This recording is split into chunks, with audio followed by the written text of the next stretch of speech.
Hello, I am Dr. Aziz Rahman. I am a public health professional. Currently, I am working as an associate professor of public health at Federation University Australia in Melbourne. Today, I'd like to talk with you regarding one of the key issues for prevention of coronavirus. And I prepared a short presentation to share with you. Let us go to the presentation. So the issue that I'll talk with you today is social distancing. Now, in terms of prevention of coronavirus spread, I'm pretty sure that you have listened to all of this advice, which includes practicing good hygiene, practicing social distancing, following the limits for indoor and outdoor gatherings, and you are aware regarding what are the restrictions that are in place at this moment, and understand how to self-isolate if you are not well. But today, I would like to talk with you about social distancing.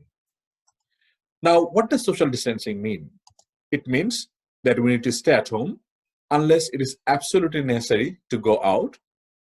We need to keep 1.5 meters distance with each other. We need to avoid physical greetings. We can use tap and pay instead of cash.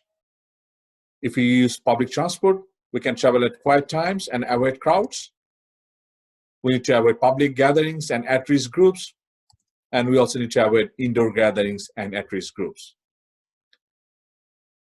So what our Prime Minister emphasized quite a lot, to use your common sense regarding all of these steps to maintain the social distancing. And I'm pretty sure that you have seen this message from Australian government that social distancing saves lives and every Australian must play their part to help stop the spread of this disease. You may have also seen this message from World Health Organization, where they have suggested alternate ways of greetings. Instead of doing the handshakes, you can do wave, nod, or bow. Researchers from University of California, they have suggested a math behind this social distancing. And if you look at this math, it will help us to understand why it is important to maintain this social distancing. If you look at this figure, you can see this person is an infected individual, and it takes time when the virus enters in our body and when the symptoms are there. And if you think it takes 5 days, at least 5 days, to have this symptom, and when the symptom will be there, the person will go for isolation. But before the symptom is there, for that 5 days, that person can spread the infection to uninfected individuals. So earlier studies have suggested that one infected person can transmit the virus or infection to 2.5 individuals in 5 days. If it is like this, in 30 days, 406 people will be infected from one single individual. Now, if the exposure is less, if it is 50% less, then eventually you can see how dramatically the number of persons getting infected from that person is becoming low. It's only 15. And if the exposure is 75% less, you can see only 2.5 people will be infected from that single individual.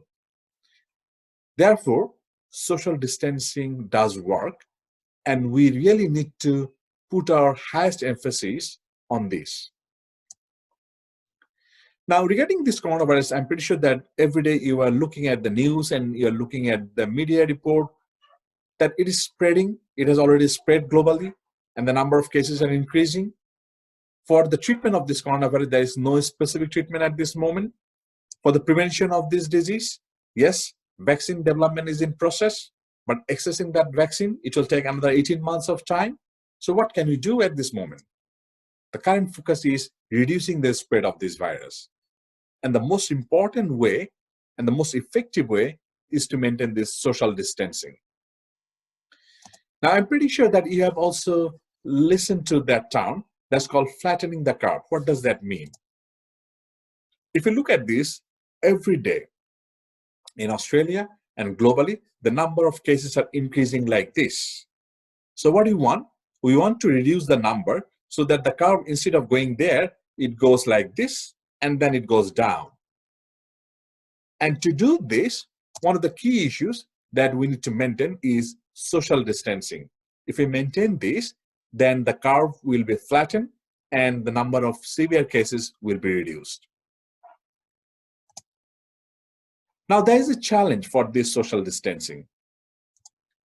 There are common emotional reactions: fear and anxiety, depression and boredom, anger, frustration, irritability.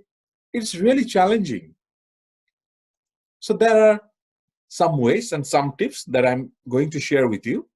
According to the American Psychological Association, what they have suggested, that these are the steps that you can try to follow to cope up with the social distancing. One of these things is acknowledging what's happening. You need to stay connected with your friends and families. Yes, you can't do the physical contact, but you can do contact through media, through telecommunication, and you need to stay connected to what's happening. And you also need to be connected to what's happening around the world. I'm pretty sure that you have friends and families around the world in other countries. So how they're managing their situation, you should be connected with them. Do benefit finding. Try to find what is the benefit that you are getting by having this social distancing. Probably you are getting more time to spend with your families, with your children. Probably you can watch movies with your kids that you could hardly do at other times. Try to find what is the benefit that you are getting in your life. You need to do some exercise. If you can't go out, try to do this thing indoor. Try to do some breathing exercise. Try to do without any instrument. Try to be kind. This is really a hard time. It is really a challenging time for each and every individual. Besides this health situation, there is also economic crisis. People are losing job. So try to be kind to all the people around you. Try to share something good, whatever you can from your end. If you can donate, if you can share something, or if you can even provide some advice to your friends, families, community people, try to do this. Change your expectations. It's really a hard time. Try to change your expectations from others. The other important thing is manage your news intake. I'm pretty sure there are flooded of information. You can see, look at all of this information in social media. Try to look at the source of those information, whether those information are correct, whether they are from authentic source or not. Try to check those before you trust and be panic. You can also think of going outside to have a quick walk. You can think of reading books, journals. You also need to maintain healthy diet. Don't try to have alcohol, smoke, drugs to reduce your stress, because that will impact on your body. And as I have mentioned, try to connect with others. Lastly, I would like to re-emphasize, try to look at the authentic source for your information. Try to look at the Department of Health website of Australian government. Try to look at the World Health Organization. And if you are worried regarding any of the symptoms, don't forget there could be some common cold, there could be seasonal flu. The symptoms can mimic with the symptoms of coronavirus. There is a very good symptom checker at Department of Health website. You can check your symptoms. It's an interactive tool. Otherwise, if you're confused, just give them a call. It's 24/7 helpline is there. Give them a call. Discuss with them whether you need to do the test, what you need to do. They'll be very happy to help you.